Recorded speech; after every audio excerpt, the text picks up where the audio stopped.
그러면 지금부터 조문현 교수님과 함께 정보기술, 이 소외받는 사람한테 미치는 사회적 영향은 무엇인지, 또 21세기 빈곤 통치라는 게 사실 굉장히 낯선 단어이긴 한데 본격적으로 이야기를 나눠보겠습니다. 네, 이 책, 지금 두 권의 책에 대해서 서평을 써주셨는데 먼저 그 자동화된 불평등 여기에 대해서 말씀을 좀 들어보고 싶어요. 여기 내용을 보면은 대체로 이 복지 영역에 도입된 자동화 시스템이 어떻게 가난한 사람들을 나락으로 이끄는지 이 부분을 분석한 책이다. 이렇게 정리를 해볼 수가 있을 텐데 사실 이 책의 부제를 보면은 첨단 기술이 어떻게 이 가난한 사람들을 분석하고 감시하고 처벌하는가 이렇게 번역이 돼 있거든요.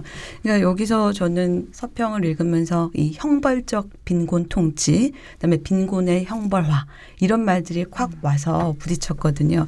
그러니까 이런 부분들이 도대체 뭘 의미하는 건지, 도대체 빈곤의 형벌화라는 게 무엇인가, 그다음에 더 나아가서는 이 책에서 핵심이라고 할 수 있는 이런 통치 방식이 디지털 기술하고 결합이 됐을 때 어떤 형태로 진화가 되는가 이런 것들에 대해서 좀 말씀을 해주시죠. 네.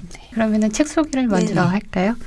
아까 그 이제 빈곤 통치라는 말이 굉장히 낯설다라고 이제 총장님이 얘기를 해주셨는데 뭐 쉽게 생각하면 그런 것 같아요. 우리가 세상에 가난한 사람들, 뭐 가난에 대한 얘기를 많이 하지만은 가난이 우리가 세상의 모든 가난한 사람들이 어떤 제도의 대상이 되는 거는 아닌 것 같아요. 우리가 이미 이제 빈민이라고 얘기를 했을 때는 이 빈민이라는 것을 획정하고 어떤 구획하는 시스템을 만들지 않는 이상 그냥 도처의 뭐 가난인 거고 굉장히 모호한 거죠. 그러니까 이 획정에서부터 저는 통치가 들어가기 시작한다라고 생각이 되거든요. 그러니까 가난한 사람을 예. 정의하고 그들을 이제 그룹핑하고 네. 관리하는 시도 자체 그렇죠. 말씀하시는 예. 거네요. 그러니까 어떻게 그룹핑을 해야 되는 것인가라는 것부터가 이미 이제 통치에 굉장히 중요한 쟁점이 될 수밖에 없다라고 생각을 하는데요. 뭐 가령 예를 들면은 그 제가 아까 중국 얘기를 잠깐 했으니까, 네.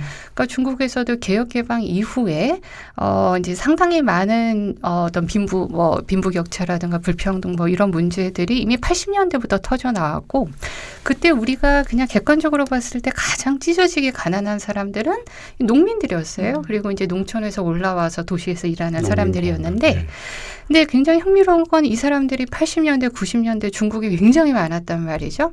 근데 중국에서 이제 우리나라의 기초생활보장제도와 같은 최저생활보장제도가 본격적으로 시동을 건 거는 2000년대거든요. 근데 그거는 이 농촌에서 올라온 농민들을 대상으로 했던 것이 아니라 이 도시의 국영기업의 노동자가 본격적으로 이제 해고되기 시작하고 국유기업의 조정이 이제 그 박차를 가기 시작했을 때부터 이제 최저생활보장제도를 만든 거죠. 그러니까 과연 국가가 누구를 보호해야 될 대상이라고 생각을 하는가, 누구를 자격 있는 빈자라고 생각하는가, 그 지점은 굉장히 다르다라는 거죠. 그래서 우리가 이제 보통 그 모든 가난한 사람들이 이런 통치의 영역으로 들어오는 것이 아니라 계속해서 이제 선별적으로 가려내고, 그 가려내는 과정에서 지금 국가가 이게 쟁점으로 삼고 있는 게 과연 뭐냐, 이런 부분들이 확실히 드러난다라고 생각을 합니다.